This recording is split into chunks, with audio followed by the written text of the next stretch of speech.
Hashtag Luana Sem Freio. O sol voltou a brilhar, os nossos corações se aqueceram. Tudo com o sol fica melhor, até o que não tá tão bom. O assunto do Deixa Eu Falar é trabalho na adolescência.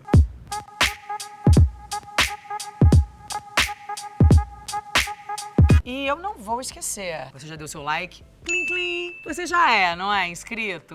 Por favor, você sabe qual é o serviço que você tem que fazer agora? Quando você assistir os nossos vídeos com outras pessoas, pergunta se eles são inscritos. Se eles não forem, fala, vai lá, se inscreve. Arruma lá o sininho que ele te avisa quando a louca resolver falar de novo. Que ela fala, né, gente? Nosso querido Palavra Cantada, que já canta e nos ensina. Criança não trabalha, criança dá trabalho. É isso. Não se pode fazer criança trabalhar. Criança não trabalha, criança dá trabalho. Criança não trabalha. Mas vamos pensar na adolescência. A adolescência já não é mais tão criança. Claro que ainda é menor, porém, já tá na hora da gente tentar identificar qual a vocação. O que melhor faz? Cozinha? Trabalhos manuais? Números? Mais biologia? Bichos? Plantas, né? Quem sabe começar a aprender alguma coisa? Eu tô falando isso porque eu comecei a trabalhar na adolescência. Eu comecei a trabalhar com 14 anos. Com 15 anos eu acabei indo pro Japão, sem meu pai e minha mãe, com outras amigas modelos, porque os meus pais sempre trabalharam e não podiam me acompanhar. Seria maravilhoso, mas não poderiam me acompanhar. Então eu fui pro Japão as 2 vezes, por exemplo, aos 15 e aos 17, sozinha. Eu sei que eu passei por coisas que uma adolescente não passaria. Algumas coisas bem importantes e difíceis. Por exemplo, nessa minha primeira ida ao Japão, na verdade acho que só nessa experiência, eu tive um momento muito difícil, que eu realmente me deprimi. Eu saí de Tóquio e fui pra Osaka trabalhar. E em Osaka, as pessoas eram todas mais velhas, porque o mercado era mais de catálogos e tinha muito menos modelos do que em Tóquio. Então eu me vi sozinha. Eu não tinha mais amigas da minha idade, eu não tinha nenhum vínculo com ninguém, porque eu já estava há 2 meses e meio em Tóquio e tinha acabado de chegar em Osaka. Então eu fiquei sozinha, me deprimi, chorei.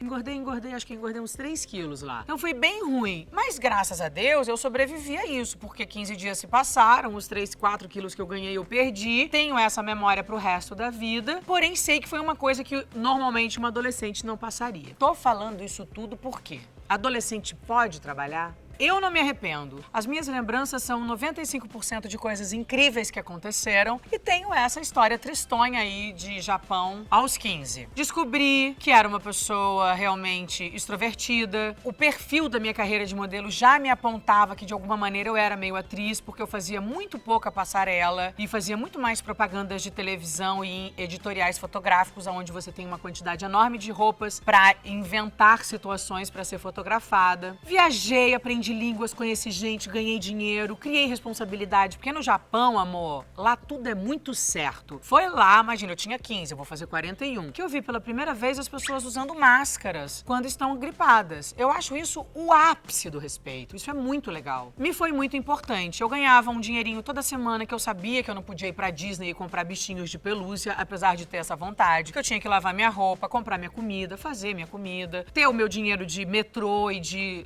locomoção. Então, foi muito importante pra mim. Então, acho que se você não abusa, se você consegue ver que a criança tá tendo prazer, tá conseguindo fazer as coisas da idade dela, ou seja, estudar, e tá sendo positivo, até mesmo porque eu acho que o grande fiel dessa balança é o olhar do responsável, seja o pai, a avó, a madrinha, quem quer que seja. Você consegue ver se a criança tá feliz, se ela tá se deprimindo, se ela tá criando um mundo que não é o real, se ela tá se desinteressando pela escola. Você consegue observar, a não ser que você simplesmente largue a criança, que não foi o meu caso. No meu caso, foi muito positivo. E me lembrei de uma história muito legal que minha mãe conta. A minha mãe, nós somos de São Paulo, né? Agora minha mãe tá morando na praia, mas ela morava em São Paulo, capital. E ali do nosso lado tinha a paróquia do Colégio Assunção. E a minha mãe comprava uns salgadinhos, assim, em época de festa de aniversário e tal, docinhos e salgadinhos feitos pelas freiras dessa paróquia, mas as quais trabalhava com menor aprendiz. Ou seja, você pega essas crianças e começa, de alguma maneira, depois do horário escolar, ensinar um ofício a ela. Por quê? Essas crianças não têm oportunidade no Brasil. O Brasil não oferece nada pra fazer, não tem um curso de esporte, não tem um curso de arte, não tem coisa nenhuma, não tem nem onde se divertir. Se você ocupa o tempo dela ensinando alguma coisa, que inclusive depois, quando ela fizer 18, ela pode vir a ganhar um dinheiro com isso, eu acho muito legal. Então, assim, é óbvio que você não pode escravizar a criança, que você não pode fazer com que ela não tenha tenha a recreação, que ela não tenha a alimentação, que ela não tenha o descanso dela, o estudo dela. Mas se você vê que ela é feliz aprendendo alguma coisa, se você vê que ela é feliz podendo se sentir útil, eu acho super legal. Por isso que é difícil a gente colocar tudo em papel, né? Tudo em lei. Porque eu acho que o bom senso também é um grande fiel da balança. Claro que eu não tô dizendo aqui que eu quero que crianças trabalhem, que adolescentes trabalhem. Mas eu acho que elas podem ter direito de aprenderem algum ofício, de se interessarem, até porque acho isso importante para você descobrir sua vocação. Com certeza, eu me descobri como atriz porque eu comecei a trabalhar como modelo. Eu até acho que de alguma maneira eu chegaria na carreira de atriz. Mas eu não sei quanto tempo levaria e de que jeito seria, entendeu? Porque como eu fui criada numa cidade do interior de São Paulo, lá não tinha teatro. Eu não tinha teatro na minha escola. Eu não ia ao teatro até os 12 anos. Então, deixo aqui uma questão. O que vocês acham, né? Acho um bom assunto pra gente colocar em pauta, mesmo porque sei que falo com 85% de um público feminino, que a grande maioria tem filho ou tem vontade de ter. E se não tem filho, tem um sobrinho, tem uma criança com que você se preocupa, que você tem carinho, que você quer o melhor. Agora, vamos falar também,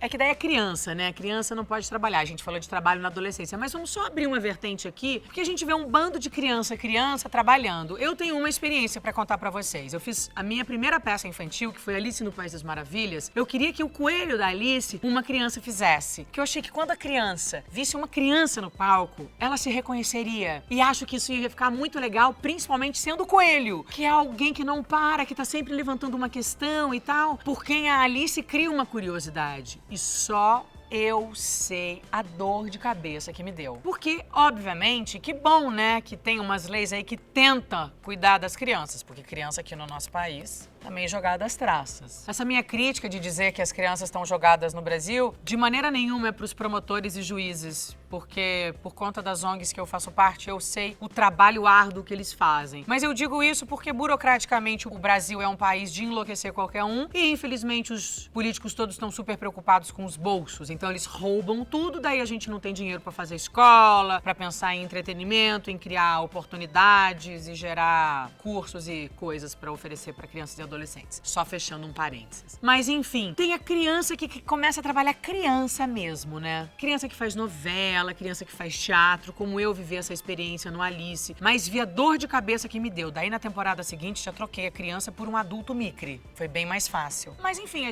eu já fiz filme com criança, eu já fiz novela com criança. E eu vejo a rotina deles, assim, eles saem da escola, vêm direto pro set, seja de cinema ou de televisão, almoçam, se preparam, gravam e eu sempre fico tentando entender em que momento faz a lição de casa e em que momento brinca. Então eu já vi, por exemplo, professores particulares ali fazendo a lição enquanto não tá gravando a cena e tal. Mas eu confesso que eu acho muita pressão. Se um dos meus filhos, ainda criança, fossem convidados a trabalhar, eu não deixaria. Agora, adolescente, não teria o menor problema. E com a graça de Deus, eu já tenho uma condição melhor do que os meus pais tinham. Então, se minha filha, por exemplo, for chamada pra ser modelo, pra ser atriz, eu vou fechar minha lojinha aqui, meu amor, vou lá pra Paris com ela. Ah, vou. Faço um ovinho mexido, quiçá até aprendo a cozinhar. Só pra fazer comida pros meus filhos. É, tá bom. Mas criança, eu tenho lá as minhas dúvidas. Eu acho difícil, porque criança tem que brincar. Eu sempre tenho um pouco de medo de você fazer a criança acreditar que ela é amada por tudo e por todos, que ela tem sempre que estar de gloss vestido de brilho ou fazendo foto. E daí acaba virando um anão, porque vira um ser humano grande dentro de uma criança, sabe? Eu acho que pode ser perigoso. Mas também cabe ao pai e à mãe decidirem e olharem com olhos de amor e tomarem uma decisão. Mas essa seria a minha decisão. Crianças, eu não deixaria trabalhar. A não ser que, sei lá, fosse fazer um filme nas férias. Aí eu deixaria. Acho que ficou bem claro. E é isso tudo ou nada que eu tenho a dizer e ouvir de vocês sobre trabalho na adolescência. Resumindo, a minha experiência foi sim maravilhosa e eu acho que oportunidades existem para que a gente possa usufruir delas. Mas tem que haver um bom senso, pra gente não pular etapas e depois lá na frente não querer viver o que era da parte lá de trás. Eu sei que eu já pedi pra você dar like, mas vai que agora o YouTube deixa você dar 2. Dá um like de novo! Já compartilhou? Chama os amigos, compartilha, bota lá, pra todo mundo ver. Ou então chama os amigos pra assistir. E você já se inscreveu, né, amor? Senão você não vai concorrer pro próximo Churras. Foi maravilhoso. Fico imaginando isso quando a gente tiver os 500 mil inscritos. Tomara que caia no verão, pra eu poder tirar a grade dessa piscina, encher com as minhas boias coloridas e a gente fazer uma pool party. Só entra de fio dental.